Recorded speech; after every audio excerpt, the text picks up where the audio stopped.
Welcome to another episode of the Muscle Hustle Podcast. I'm your girl, Cokes. Make sure to subscribe on the Muscle Hustle Podcast, all social media platforms, including Spotify, iHeartRadio, Apple Podcasts, you name it, we are on it. Look, I'm brand new today because I got my man's all the way in Virginia by way of Philly. Actually chopping it up with me today. You know, be on the TV setting the whole 9 yards. Like, this is actually going to be, this is what I meant by pivot.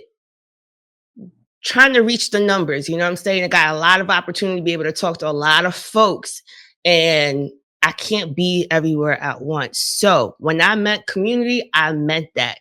Make sure to drop your comments, drop your suggestions, whom you want to see on the platform, who you want me to chop it up with. Folks, you got interest in hearing about their story, hearing about they hustle, they grind, how they got to the top, how they failed, how they succeeded, the whole 9 yards.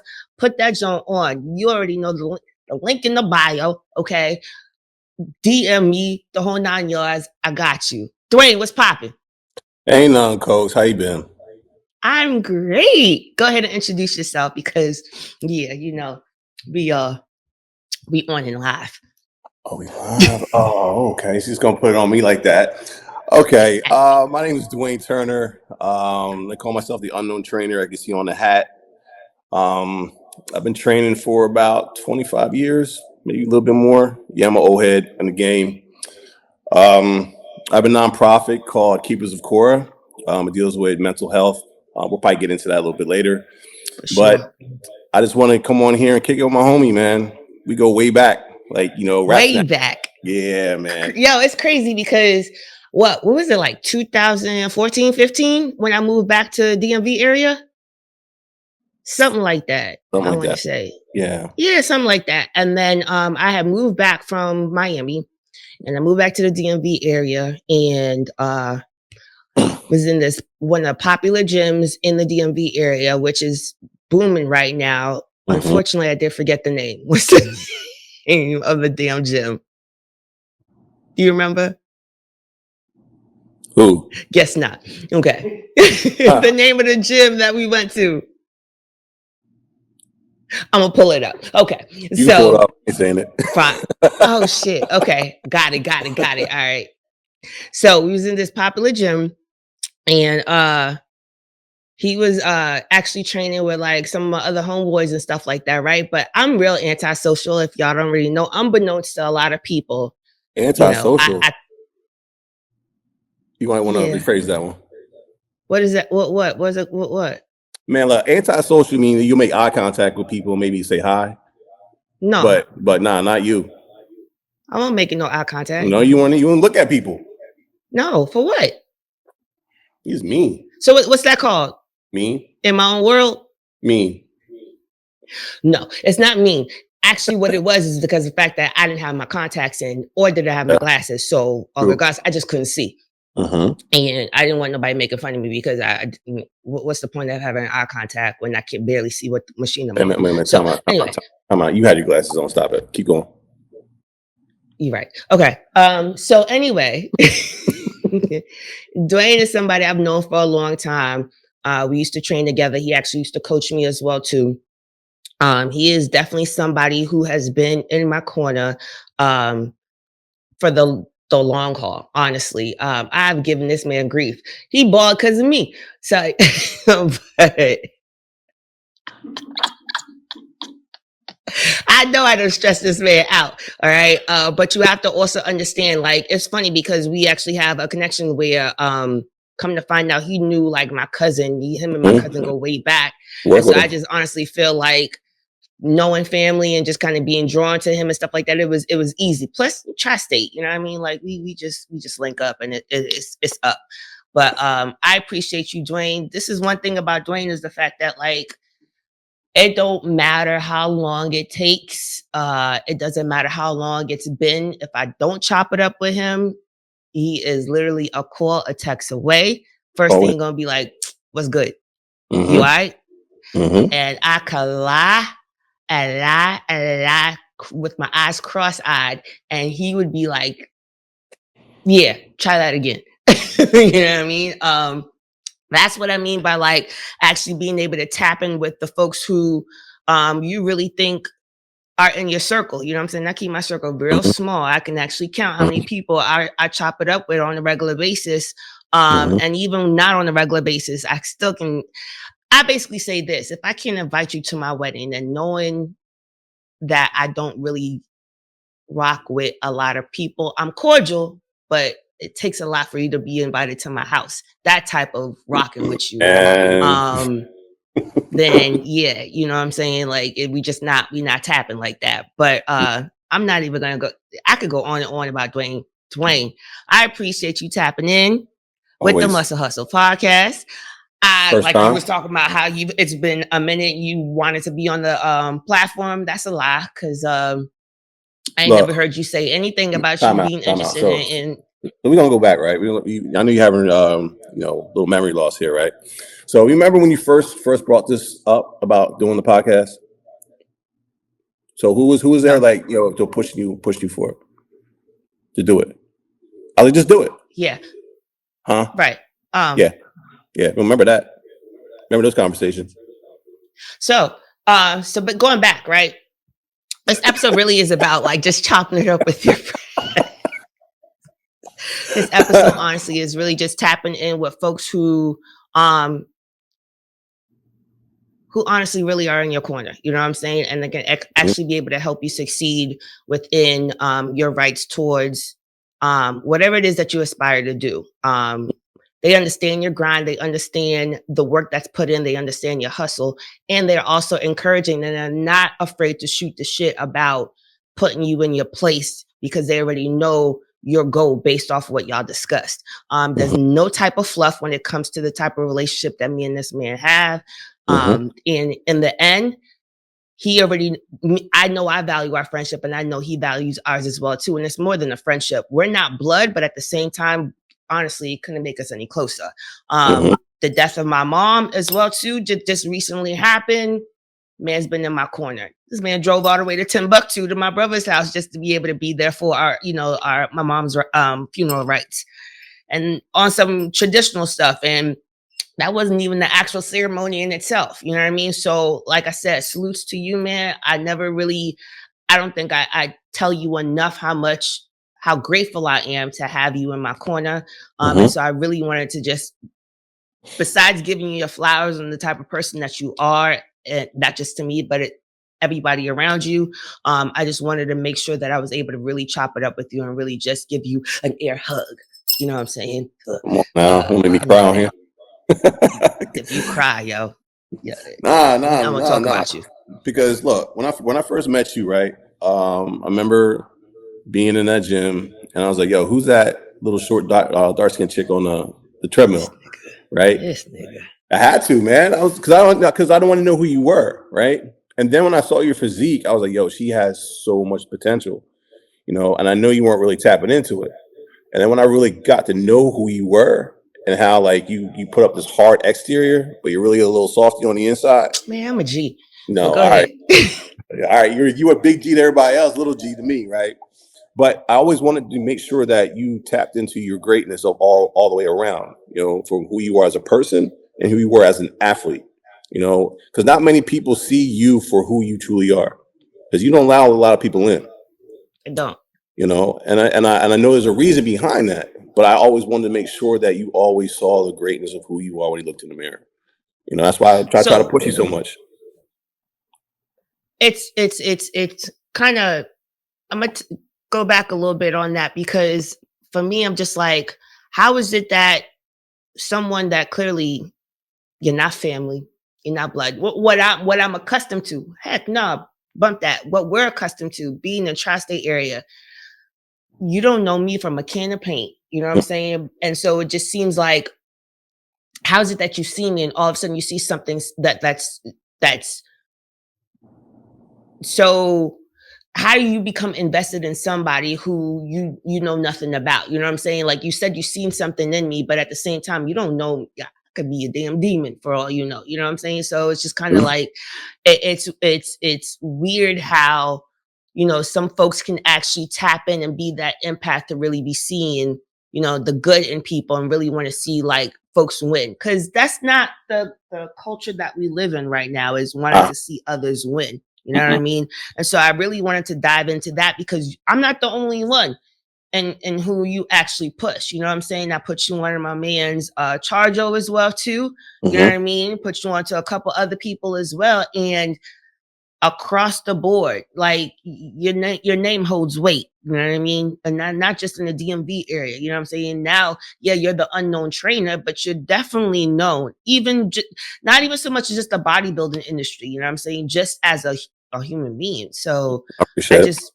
I wonder, like, how is it that like you're able to be so in tune with trying to find the good in people, or being able to kind of decipher um like pulling that good out, or pulling the possibility of that person growing out of them. Do you get what I'm saying?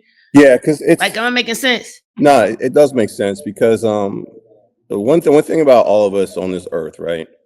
We're all fighting for a space to be seen, to be heard, and to be understood, right? Mm, Doesn't matter what type of relationship it is. Could be career relationship. It could be, a personal relationship, romance. Doesn't matter what it is. But when we speak, when we do things to be seen and to be heard for whatever case it may be. So for me, when I meet people, um, there's an energy that I can't see, but something's telling me I'm going to be in that person's life for whatever amount of time it is. It's some type of empathy or energy transfer. But when I first saw you, that's what I felt. I didn't know who you were. I didn't know what it was, but I was like, I'm going to be working with her, and then I'm going to be in that person in your life for a reason. And sometimes it takes a long time to get through the things that you're supposed to learn from me, and I'm supposed to learn from you. But when it yeah, does happen, you know, uh, the knowledge that you gain from it is not from me; it's from a higher source. I'm just a yeah, messenger.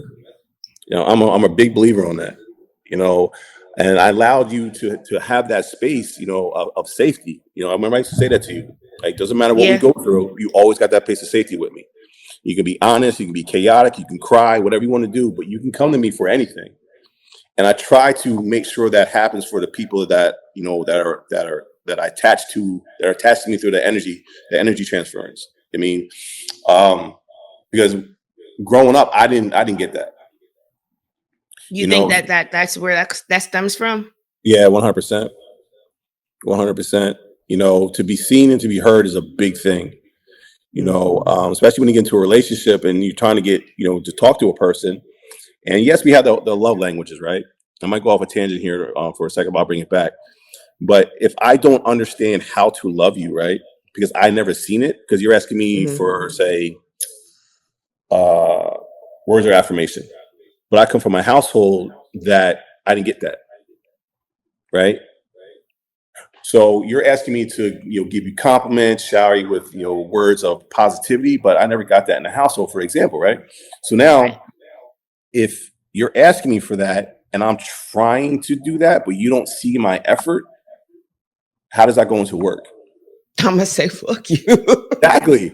Instead of seeing me for the effort, not the way that you want it, but giving me at least props for trying to understand the needs that are not being fulfilled by the words of Mhm. not words of affirmation. But you're not seeing me do it. So how can we both see each other? We just don't. It's not going to work. You So know how does that actually affect your motive of actually like hustling to get what you want as well too then? how's that affect my hustle? Yeah. Of like really trying to get what you want as well too, if you're having to deal with being seen, or at least the need for being seen. So I think the we have to understand or define what the meaning of being seen means, Mm, um, in all facets of who you are.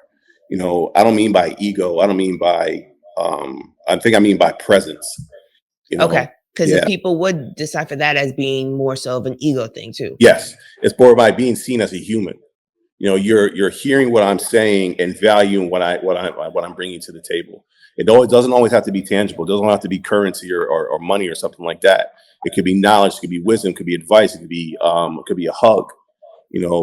I think that the society that we live in now, it's so tangibly driven that we Mm, forget the other aspects of humanity to bring to people, to bring to the table, to make a person whole. Just because you have a lot of money or influence or power doesn't make you a good person, right? yeah. I'm saying. People would say that it's more of like a cause and effect. I give you this and Mm. it should affect me of some type of positive way in a sense. Yeah, even though like when we say that relationships are transactional, and people get crucified for it, but it is a transaction because I'll give you um, wisdom, but you also have to in turn see me for that wisdom, for see me for who I am, for giving it to you. For Right. example, so relationships are transactions. It's okay to say that, because It's we're just having the way a you define what transactions are. exactly. It's always been in a negative connotation, Of course. you know, and Money. I'm giving you my time, so you got to get my nails done. exactly. Fucking thought pocket. Sorry, go ahead. No, but to answer your question for the hustle, it's funny that you asked that. Because when I was reading your questions that you sent to me, I was like, all right, how's this apply to the hustle? See, now, FYI, I Mhm. usually don't send questions at But all. You know what I'm yes, saying? But I wanted to make sure that he felt comfortable enough to understand the. Also, it's a slight pivot in what I used to kind of push the narrative on as well too, because Mhm. ideally beforehand it was really just more so on the entrepreneurial aspect, right? But Mhm. right now, what I'm really trying to push the narrative is building more of a community and also making sure that whatever information is put out is being able to be received by all. It doesn't matter if you're a 9 to 5 or if you basically ain't got no job, if you have multiple jobs, multiple hustles, whatever the case might be. It's just a matter of being able to take the information that is seen or heard on this platform and being able to utilize it so that way you can be able to elevate your own self within whatever industry or whatever aspect in your life you're in currently. So I usually don't send questions, but just to kind of give a little order in itself. I still don't want no fluff on here. So regardless You're of the never gonna fact, get like that. we're You're not never gonna get really, that. chopping it up on what the questions is about. It's just a natural flow in conversation, regardless. You know what I'm saying with my homie. But Mhm. go on to what you were saying. No, it's going to the hustle. Like I was trying to frame it around that, because we all think of the hustle as just just trying to get to a goal or get to a success point, Hmm. but sometimes we're just hustling to survive, you That know, part. and we don't know sometimes what the actual hustle is because we never see the end point, right? And sometimes we get addicted to the hustle, then we never see the success in the hustle. Make Hmm. sense? You It know, does. because sometimes the hustle can be the cover for us not dealing with the actual things that are having the traumatic effect to us. It could be detrimental to us. Elaborate. So sometimes we get addicted to getting to the goal, right? Nothing else matters though. You always say hyper focus, right? So then when you finally get to that goal, right? Are you still the same person that began the hustle? No, absolutely not. I So can what even changes? attest to the point where I will literally hustle to the point where I didn't even realize I was even at the damn end goal. Okay, so sorry, so that's what I mean. So are you did you learn anything about yourself? Was anything adjusted? Did you learn anything spiritually, emotionally? Yeah, I mean, now that I'm in my more so adult life and really being a little bit more intentional about being aware of how I move, then yes, I could definitely say that. Beforehand, absolutely not. But while you're in it, did you ever stay while you were in that hustle, right? Whatever it was, did you ever stop and take a breath, be like, "Hey, I'm actually doing this." Or you just kept your head down, kept moving. Before, Hmm. I used to be that head down, get it, and whatever happens, happens. Hmm. Now it's a lot more intentional because I realized that me hustling the way that I used to, you know what I'm Hmm. saying, with no actual, it almost got to the point where I was just like basically grinding with no purpose. You know what I'm saying? So I'm hustling without, really understanding the fact that like as I'm doing this, there's a growth factor. Hmm. There are changes within myself. I'm also getting older. I'm also having different experiences where it's just like, I'm not even really stopping to really show gratitude for what it is that I've already accomplished and thus far what I've already received, you know what I mean, and been blessed with. So, that is another, an aspect of it where I can definitely attest to the fact that like before, it was all tunnel vision for sure. Yeah. I ain't see shit. Because most of us, that's how we're taught. We're taught that you just keep your head down, you grind until you get what you To a want. stupor. Yeah, right. Till my damn bones break. But then when you get to it, you enjoy it for X amount of time, and then you're like, on to the next. Until it's too late. Yeah, is that healthy? No, absolutely not. I don't feel like it is healthy at all. No, it's not. I don't. So what I try to do for people, right? When I'm working with people, because like that's why part of the unknown trainers is this, right? Is tapping into your unknowns, right? Tapping into the unknowns that whatever they are that are holding you back, or you put them in the closet, or their trauma. I'm going to bring them out. I'm not saying it's easy. That's to build what that means. Yeah. This whole time, I just thought you were just trying to be underground. No, man. That's how I was like, I don't care what he's talking about. This man known. Because that's crazy. This whole time. Okay. All right, go ahead. We know how we get into fitness for a reason. It's not usually a physical one. It's usually an emotional one. Absolutely. It's like, how many people percentage wise be like, all right, you're going to die tomorrow if you don't start exercising. How many people are going to die tomorrow? Most of them. Yeah. But if you're like, you know what, you got a wedding, in December. Oh, you want it. You focused. You're locked in. You don't care about your health markers. You're gonna get shredded to beat every bad bitch on the cruise. Facts. You know what I mean? So what I try to do in the wedding dress, damn near about to pass out. Yeah. In the corset. Let's go back. So you remember when we used to train, right?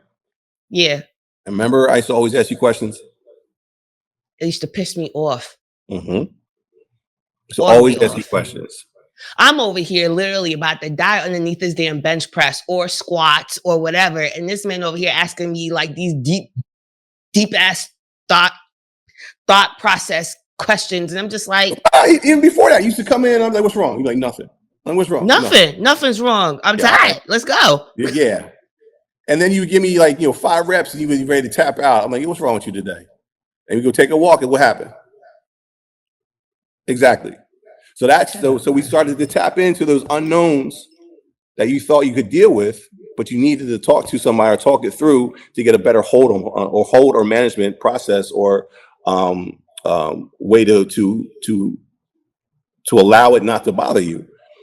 Most of us go through life that we never have a space of safety. I'll keep coming back to that because a space of safety that is created between two people is a miraculous thing, because now I can come into that space, without judgment and be whatever I want to be that day without you being like, oh, she got attitude today, or he's moody or this or that, but the respect factor comes from if you tell that person like, hey, this is what I need from you. I just need to be held. All right, cool. Hold you. Or, hey, I need to vent for 10 minutes. I don't need to say anything. I just need to vent and I'll be good. As long as you give that person the opportunity to be whatever that is needed for that time, that takes the pressure off the relationship. A lot of us go into that space and we're holding this energy, and the other person on the other side is like, all right, they're trying to figure out what's going on. Did I do something? That causes awkward energy. Now the awkward energy causes like friction. A defense type of notion. Yeah. That's the ego trying to protect yourself. If you're not talking, and then I think she got an attitude with me and it caused friction. Now you in the other room with an attitude, and I'm on the couch with an attitude, and we're like, as long as you just told me like you had a bad day at work, and this is what you need from me, but instead we're always trying to figure it out. Oh, you should know me. Like, no, it'd be easy if you just told me. Cut that that awkwardness out. So that's where the unknown stuff comes from. So now my question is, you being that person to always create that safe space for the people around you and stuff like that, right? That's a lot of unloading onto self. You don't think? Right? How are you able to manage that? It's a lot of emotions coming from a lot of different sources still into one vessel, one person. That's a lot of weight. How are you able to function with your day to day, you know what I'm saying, and your businesses and thrive for your own success, you know what I'm saying, or what you deem as success within your own It's space. It's extremely challenging because sometimes you just be like, you know what, I ain't got it today, and it's okay. All right, you can be like, hey, whatever you're going through right now, just give me a moment. Is I it got some though? stuff. Is Yeah, it okay?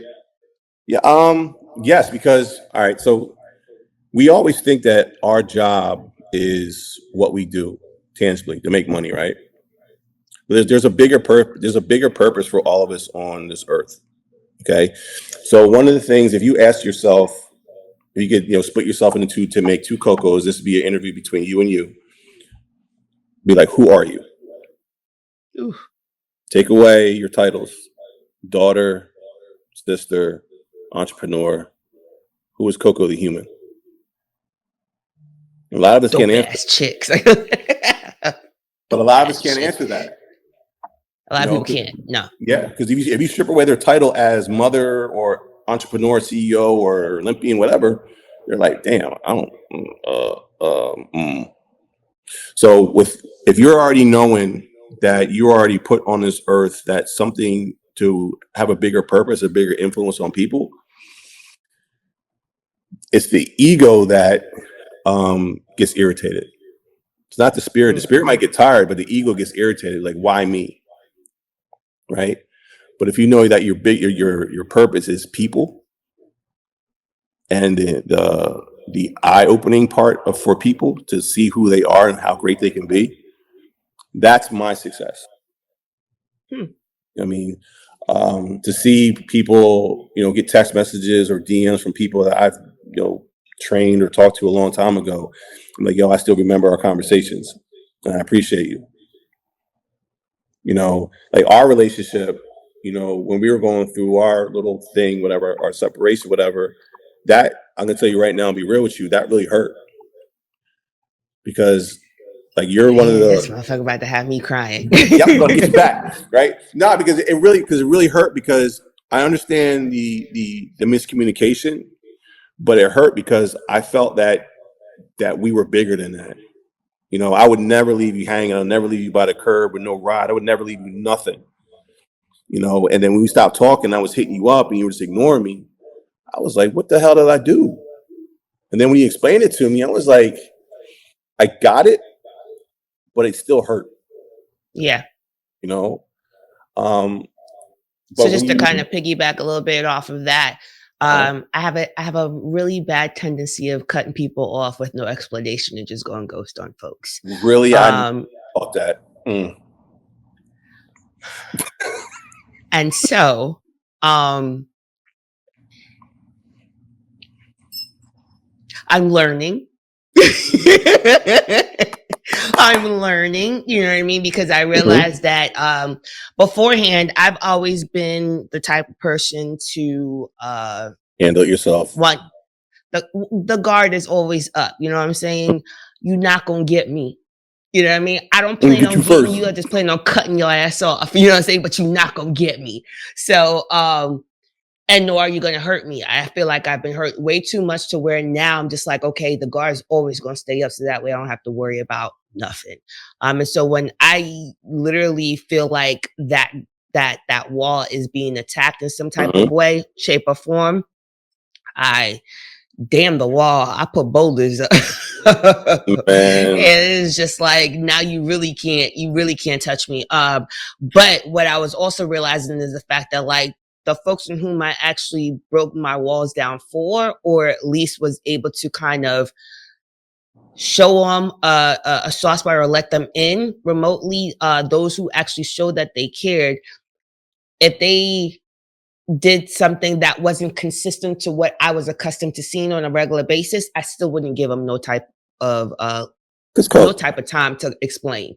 So you You know what I remember, mean? when we first met, and I was like, "Yo, who goes with you to your shows?" You were like, "Nah, I go by myself."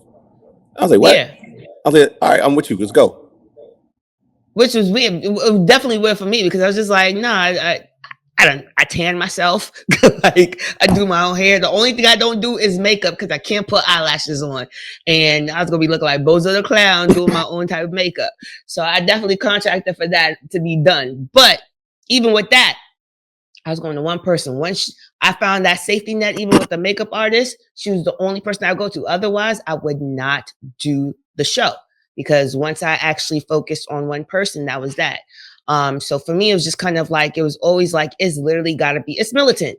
Once Hmm. I'm in, it's got to be by the book. I have to Hmm. make sure that it stays accustomed to the way that I'm accustomed to functioning. And so it was just a matter of making sure that like my safety net or whatever I deemed as my safety net right then and there wasn't disturbed. And I definitely feel like I put too much emphasis on what that safety net was, or more so to elaborate a little bit more on that, I felt like I put way too much expectation on people who I cared about, including you, to pretty much act like what I expect myself to act like. Do you get what I'm saying? Like what I would expect for me to put out and Hmm. how I would move, I started putting that expectation on those who I allowed to come in my circle. I think that's how we're all conditioned to be. You do good, you You get think good. so? Yeah. Remember as a kid, you got to be a good person, and the energy you put out, the energy you get back. I learned that later. When I was a kid, I learned, yeah, you get them before they get you. That was what I learned as a kid. What you on the street at like 6? Yeah. Yeah. Yeah. Nah, man, Pretty much. because we like yes, we always want to protect ourselves from hurt, right? But getting hurt is pain is a part of life, right? We don't understand that until we get older, right? Until we get Right. older.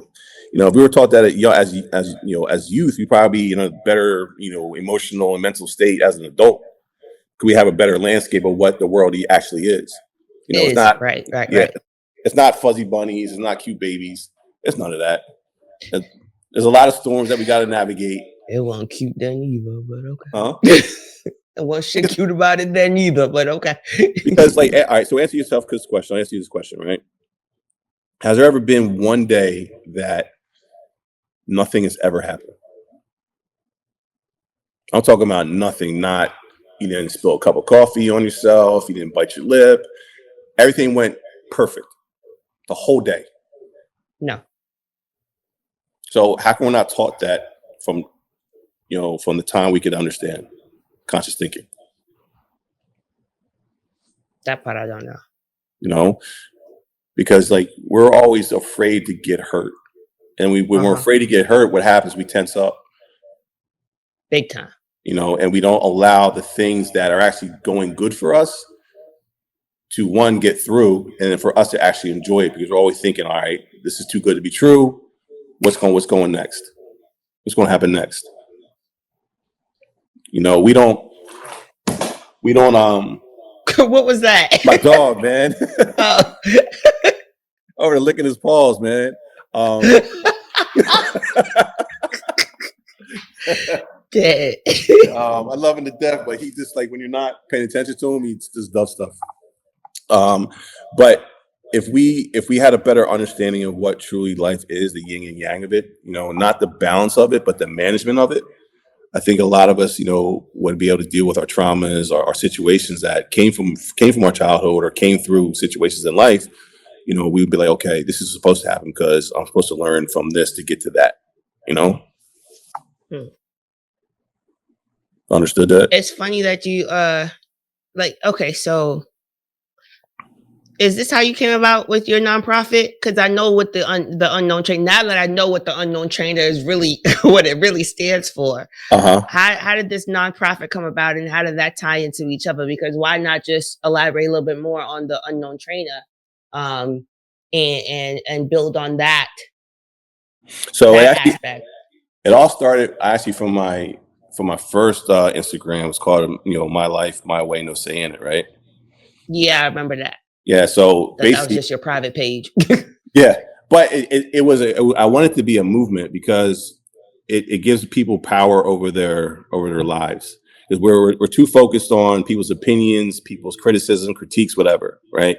I can always tell you better of what you're not doing, what you should be doing, but I don't really know where you come from, what you've been through, or why you act a certain way. It's always like, Right. I'm a couch coach. I'm saying I can always tell the player how to play better, but I'm on the field with them. You know, so I want it to be a movement for people to be more, have more say of what they do in their lives. So, but the nonprofit spun from all that because of my own mental health issues that I was battling for years, and it really started probably when my mom died. That was years ago, like 2001. Went on antidepressants. Didn't like they made me feel. I forgot I could manage it, right? Not knowing that further along, I would find out that depression, um, suicidal tendencies, all those mental illnesses were Hmm. inside of me. Hmm. I thought I was just moody. You know what I mean? I thought I was just in and out of moods and didn't know how to stabilize myself because, I didn't know how to manage my emotions. But once we got into COVID, it really started Ooh, to, yeah. So, COVID elaborate a lot of people's moves. but I found out, I don't want to say I was mentally challenged. Okay, I don't want to say I was sick. I was mentally challenged because there were times where I didn't want to be here. There were times that I didn't know what to do. You Yeah. know, and I felt like once I came out of that and started going to therapy more and started reading more and understanding that there's a lot more of men out there because first we started the idea of Keepers of Core came to me as I just wanted to do for black men, Mm. right? And then I was in the gym training a client, and he's from Palestine. I'm sorry, from Jordan, and so I explained him the idea, and he started to tell me about the traumas that he was going through. So I was like, all right, let me just open this up to all men that are going through this, because I think that a lot of the stigmatisms for men, always being the rock, the head of the household, all that stuff, Right. during the whole patriarch thing, we're never allowed to tap into our emotions, right? It's okay to tap into your emotions, but it's not okay to sit, and that goes for anybody. Okay, because once you sit on it, becomes a crutch. A You know, crutch. yeah. Instead of we sit in it, we deal with it, we process it, we manage it, we move on. Because we still have to deal with other life issues, with kids, job, career, all that, house, bills, whatever. You know, but I wanted to create a space, that safe place, right? Because sometimes therapy is not for everybody. Let's get it, on the table. But if you find your tribe, people that are like-minded, that first we can get you to talk about it in a comfortable space with people that, hey, this person's a CEO of a billion-dollar company, and you're a personal trainer working here, but you guys are trauma bonding in a positive way Mm. of, hey, I got this thing happened at me when I was 6. Like, oh, this thing happened to me at 6. Now I found somebody I can actually talk to begin my healing process. Then I can level up and go to find a therapist. So you actually really think that trauma bonding can actually be shared in a positive way? Yeah, I think so. I mean, I could be Mm. wrong, but from the situations that I've seen, the events that we put on, I've seen it in a positive way Okay. because there was a gentleman. Um, I'm trying to keep his situation pretty vague. He had a situation with his wife, right? And he came to one of our events, right? And he didn't say anything, right? But during the intermission of when we were eating, he was talking to another individual whose whose situation kind of mirrored his, and then Right. he opened up to that person. Because of understanding. He understood it. He didn't want to open up to the group, but he opened up to that one person. So during our we call them experiences, because we allow the experience to open up the dialogue. Because like when you go into, say, uh, a group setting, right, and you got 20 people sitting at a table, right. Every time you walk in, especially for men, we're going to size you up. Look at you, got the mean mug. We're already closed guarded, right? So we're not going to be the first one to open up. I'm not going to be the first one to talk. I'm not going to be the first one to tell my feelings. So what we try to do is Damn, I done hung around y'all too long because I'm like that too. But go ahead. Yeah. So instead of having that happen, we create an experience. We did gun range. We had a brunch, a men's brunch, right? And I got up, I told my story, and then people started to chime in, and it opened up, right? On the we went to the shooting range. We used the bonding of shooting some guns, eat some good food, and then we had a good conversation. But the experience brings the discomfort level down. Yeah. To allow people to open up. We would talk about the guns, we talk about the experience, what you feel about this, about that, and next thing you know, organically the conversation starts to come out, and people are comfortable in an element where they're able to feel safe. Yeah. Okay. Because if we would just came in there like, hey, we're going to talk about trauma, everybody would be like, the fuck? Because it wouldn't feel, it'll feel like therapy. I don't want our situations to feel like no disrespect to therapists, I don't want our situations to feel like it's a structured therapy session. But that's mainly the reasoning why a lot of people who are automatically told, okay, you should probably go talk to somebody. That's what it feels like. It's just like, damn, you're basically telling me I'm crazy. I have to go talk to somebody. And, exactly. You know what I mean? Just like, no, I just need to find my tribe. Like, I need to talk to somebody who understands me, not somebody that's going to tell me you should probably try this. Like, because it's challenging to, like, a lot of us don't have that there's people in our lives like, yo, you fucking up. Because we're always trying to appease or stay on your good side, or like, like, nah, you need some real ones in your corner, And so when we come to these are salute to the real ones. When we have our experiences, we get raw in there, and we get 100% honest. Like but it's all done under the banner of love, respect for your fellow individual. But we're all trying to help you see it from a different angle. And then we also offer resources if you want to take it to a therapist.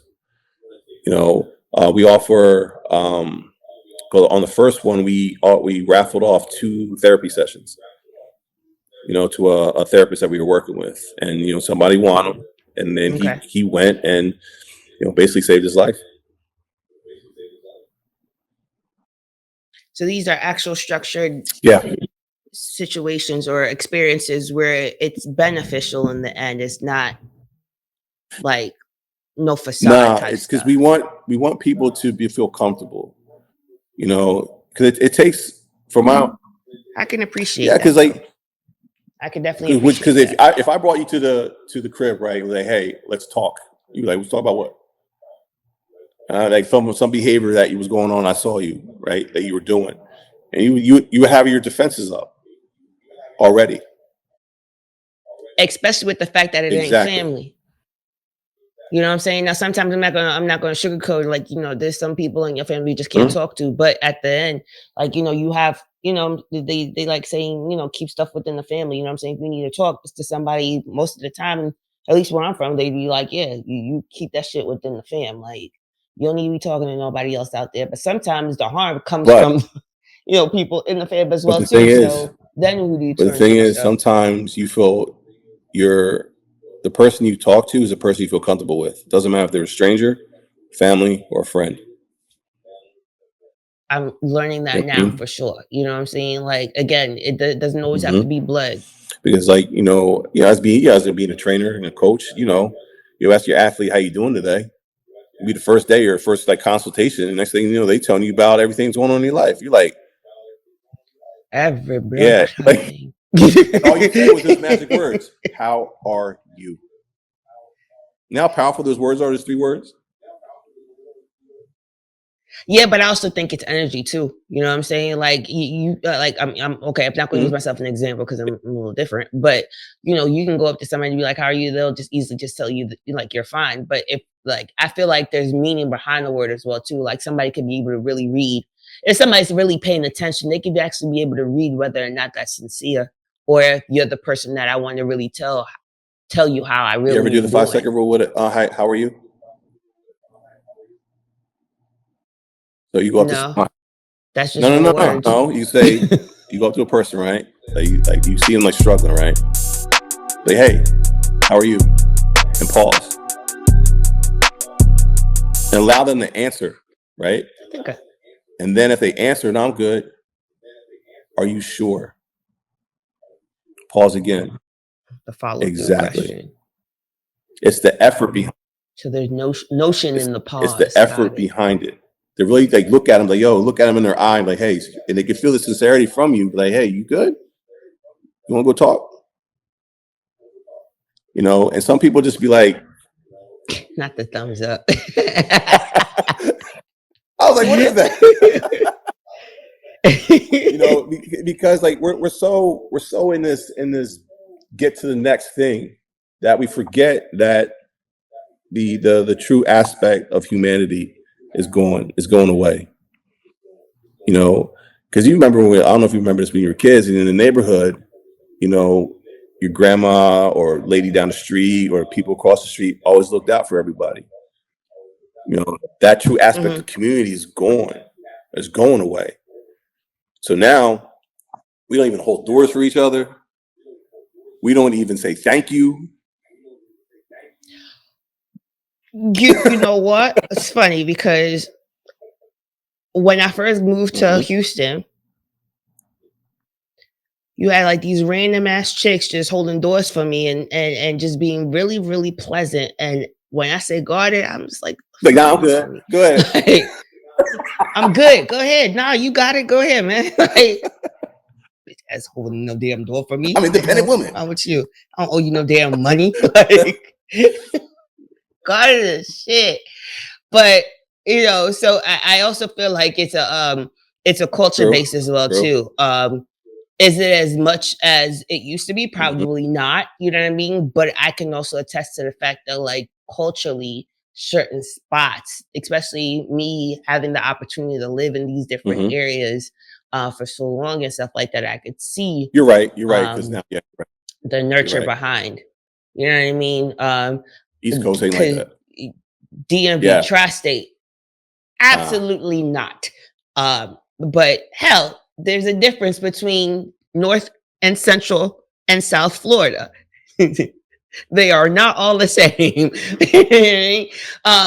Houston has definitely been an eye. Well, certain parts of Houston have definitely been an eye opener to me as well too. And so people would say, Southern hospitality. No, not all Southern states are the same either. You know what I mean? But yeah, but because I'm gonna be real with you, I was driving through a couple of these states when I was coming from the DMV area, and I was like, I am not stopping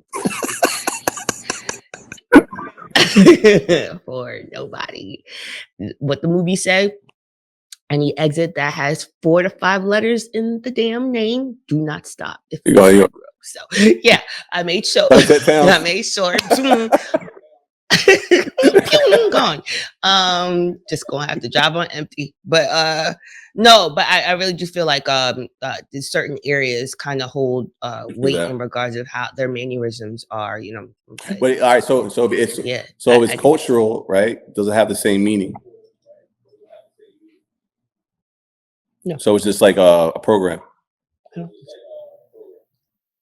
In a sense, yeah, probably. I would definitely say, yeah.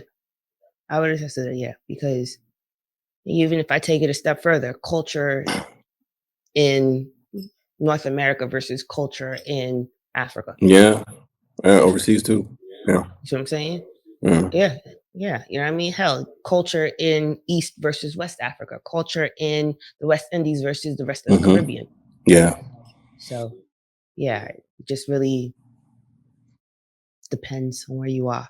Yes. But that And whether or not you're open to that receiving. and that's the big part of it, man. Like, because we're always. It goes back to what you said before about always getting hurt.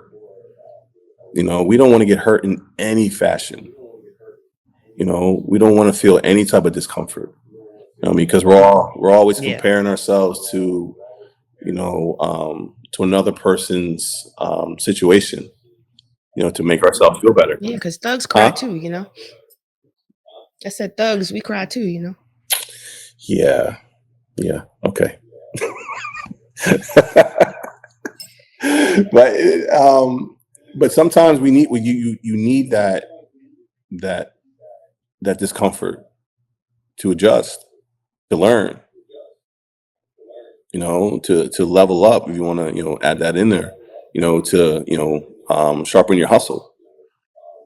If we don't, How has that how's it helped help? you? How has that helped you as far as leveling up and sharpening your hustle per se? Because I can tell. I'll tell you this. I tell like a lot of my clients this, and the people that I've dealt with during the events of Keeper of Core, they don't understand how much they influence me than I do them. Mm, Because there's been many times when these events, man, because there's a thing that I have in my head of the way they should be, right? You have when you have a like your podcast, like you have this kind of this detailed map of the way you want to, right? right. And then when it doesn't go right, you're like, man, fuck this shit. I mean, or if it doesn't, flow right, you're like, nah, I'm not doing this, right? But then, I'm yeah, good. but then Yeah. you get that one gem or that one interview or that one, episode. You're like, you know what? I'm on something good because all the feedback you get. So That's honestly how this podcast even stayed afloat, to be honest. because you're gonna have good ones and bad ones, Because right? I'm gonna be real with you. Oh, yeah, I mean, I did scratch a lot of episodes too because it was just not for it. But either way, like beforehand, like there was an outline. You know what I'm saying? There was a blueprint for how the podcast was set up. You know what I mean? But honestly, after mom's passed and things just not really flowing the way that I needed to flow, I chucked like I definitely made sure I stated in the first episode that almost chucked the deuces up for the new season. I told him I chucked the deuces up. I was like, man, fuck this shit. You know what I mean? I'm good because I don't really feel like my efforts are really being received. And why is it that I see more of what say opportunity in people and they don't see it within themselves, nor do they see it within me, and nor do they want to share. If you don't want to share, then why am I even making this effort and trying to put this out there like before? But then come to find out, like I'm chucking up the deuces, I'm doing me, and folks are just like, yo, so what's up? Like, you know what I'm saying? Like, I got somebody I want to highlight, I got something that I want to talk about, I got this, I got that, whatever. Like, then I'm just like, you really just want to be on front of camera? Like, is that what it is? Because you could easily just pick up your damn Because you phone know and what? talk. It's just like, no, like I really just like chopping it up with you. And I'm just like, Because you give people a place to be seen and be heard. Oh, And that's who we are. Because if you think of in our society, what makes Facebook and these platforms like Instagram so popular, right? We can say them negative or positive. It gives people a place to be seen and be heard, and create their own reality of what people want to see them as. Even if people didn't get monetized off it, people would still be on there. that part, Because yeah. it gives me a chance to tell my story, whatever I want, the way I want to be. Okay, I might not be this here, but to y'all, hey, I'm making money. I'm traveling the world. I'm doing this X, Y, and Z. You see me as this. That's why it hurts people so much when they get exposed. It's not for the money aspect. It's like, all right, now you really see me for who I am, when I'm not comfortable for who I am myself. I can't even stand on that. But that's the real. That's honestly what I want, because you never know who you're actually like, tapping into it, because there's people who can actually relate to that. They're too busy trying to strive to just be that that no Mr. Dundada or whatever like that, right? When come to find out, the person that you idolize so much, they're not even happy with self right now, or they got so much other things that they want to accomplish. Like, you need to simmer down, you need to chill out, humble yourself, and really just take it easy, you know what I'm saying? And actually follow your own blue. It's cool to idolize somebody, you know what I'm saying? But take what they're doing and then don't try to mimic that shit. You know what I'm saying? Move for move, step to step. Like, take it, understand what it is that they did in regards of the trials and tribulations, the failures, the successes, you know what I'm saying? The positive, the negatives, and all that other stuff. And then see how you would move in regards to that. So then when something like what they've come across, or something which they think is a negative aspect in their successes or their way of movement, you are not oblivious to it when that actually comes to face value when you see it, you know what I'm saying, or when you experience it. You can easily be able to tap into the fact of just like, yo, I remember old boy was talking about this, or old girl was over here talking about this. Like, this is what they probably meant. You know what I mean? Oh, I know how to move around this. That's clearly what I really am trying to put forth, you know what I mean? But it's weird because, again, like you said, a lot of people really just want to show the fluff. Not that shit at all. Nah, because like what's the you got to be 100% authentic when it comes to this platform. But with me, period. But with that, right? Otherwise, don't come. But you got to be able to. Like, some of these people that we're talking about, right? Is you have to allow them to be met where they're at. You know, because if we'll take our situation, right? If I didn't allow you to be who you are, we wouldn't be sitting here. Dope. Shut up.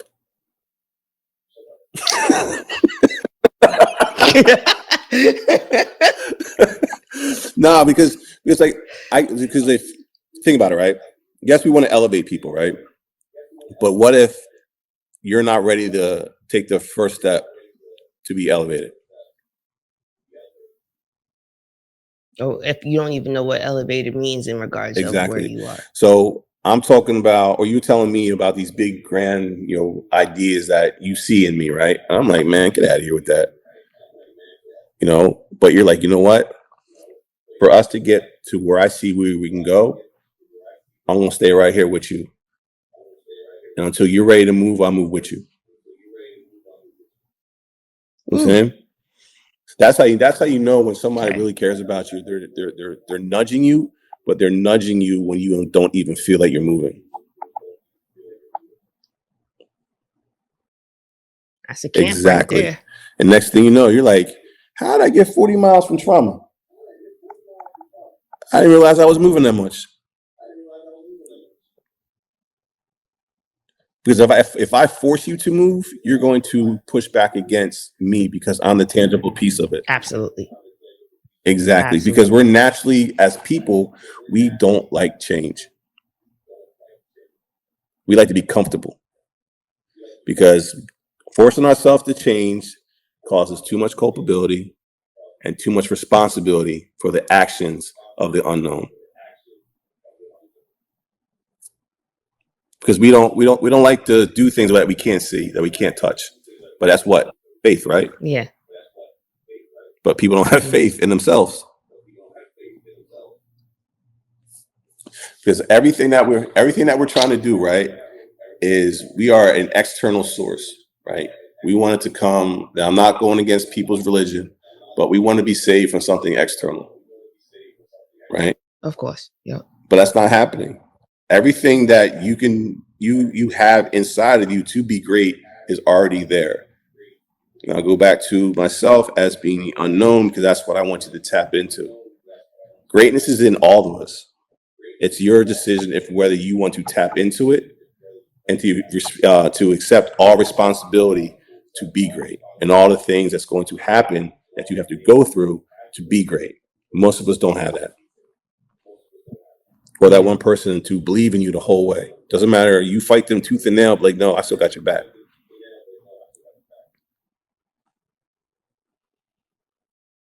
Damn. You do realize that we're gonna have to tap back Always. in for another episode, right? What you got coming up next? What's new? What's Man, I'm trying to. I had to. what I had you to got lined pivot. up? I had to pivot a little bit off this the nonprofit because one, we were coming out of pocket for things, and I think I told you this about the people saying that they would do X, Y, and Z, and it wasn't X, Y, and Z. You know, so Yeah, I fought myself for putting too much belief in those people and not putting the onus on me to carry this baby forward. You know, because if you believe in something 100%, you got to take it and run with it. And push it forward, as right, I told you with your podcast. right. Um, but we're gonna come back probably the beginning of the year with something big, because Okay, one of the main reasons also that we started the nonprofit, it was to give my dad a legacy to his name and something I could pass to my son. You know, that's why it hurt when we had to shut it down a little bit, not shut it down, but pause on it, because yeah, we were gaining traction, like a lot of traction. But I think I yeah. fed into the other people saying they're going to do X, Y, and Z, and you know me, man. Once you don't come through, I'm a man of your word is bond. If you don't come through, I'm looking at you like, all right, next. Well, yeah, a lot of folks do Yeah, live by that man. anymore. Shit is weird. We're in weird times, my guy. Weird Man, times. look, if you can't do it, don't say it. Yeah, real talk. Real Nah, but talk. I can't. But go ahead and let them know where they can find you at as well too, so that way they can keep tabs on stuff to come as well. Both just your Mhm. actual main platform, and then also Keepers of Core. It's at keepers dot Cora on Instagram. And you can go to the unknown trainer. It's the underscore unknown underscore trainer on IG. We're on Facebook also, Keepers of Core on Facebook. And just, if you're going through a certain situation, need somebody to talk to, you can always hit me up, and we can keep our conversation confidential, and we'll talk, you know, there's no judgment here. 'Cause sometimes we feel like if we talk to people and we, give our deepest, darkest secrets, that it's going to be used against us. Like, bruh, I'm not going to do that. I just want to help. I want to give you space of safety so you can be seen and you can be heard and you can be understood. Simple as that. Dwayne, I appreciate you, my Always, love. guy. Always, always, always, always. Hope you didn't butcher this. Can't express that enough. I said, What I you hope say? you What didn't was it? butcher this. I know you're talking shit. Nah, we good. I think we good. I think, like I said, definitely going to be one of the situations where we tap back in, even if it's like this. And anytime I come back up top or whatnot, we'll definitely link up for sure. And even if you come down here as well, you know what I mean. We're here at the Mhm. Hive. I think you'll love it. You know what I'm saying? This is home away from home. So nonetheless, it's a community based out here too. So regardless of the fact, I fit But right in.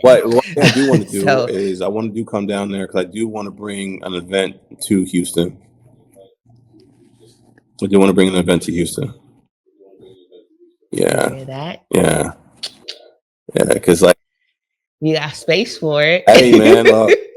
Plenty of we space can for talk it. about it. Because all proceeds go back to Keepers of Core. Nothing gets kept. Yeah. So like Yeah. people are sometimes get wary of like certain situations. Like, nah, this is all for the community because I think people don't Yeah. understand that the community keeps a nonprofit going. So yeah, I love to come down there and do one. Big time. I'm with it. I'm sure they'd be with it too. So honestly, let's chop it up a Mhm. little bit and yeah, we'll definitely get I'm not all talk. So you already know that. Hey man, I All right, appreciate you. y'all. Another episode of the Muscle Hustle Podcast. Make sure to subscribe at the Muscle Hustle Mhm. Podcast on all platforms. YouTube. I'm back on YouTube. We're going up, up, up. All right. So make sure to subscribe. Tell a friend to tell a friend to tell an auntie. I'm your girl Cokes, and I'm out. Peace.